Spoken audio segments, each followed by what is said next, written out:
السلام علیکم، میں ڈاکٹر نیلا قیوم۔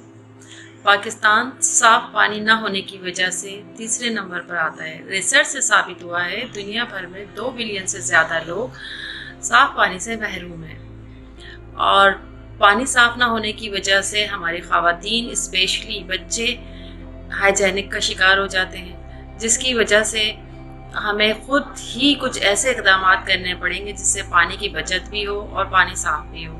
ہمیں باہر سے پانی لینے کی بجائے خود ہی گھر میں پانی بوائل کر کے یوز کرنا چاہیے۔ کھانے میں ہمیں پانی بوائل کر کے استعمال کرنا چاہیے۔ بچوں کو ہمیں بہت صاف پانی اور احتیاط سے دینا چاہیے تاکہ ان میں انفیکشن نہ ہو، انہیں ہائیجینک کے مسائل نہ ہوں، اور پانی احتیاط سے استعمال کرنا چاہیے۔ اس کے لیے ہم سب کو خود ہی تمام اقدامات کرنے پڑیں گے۔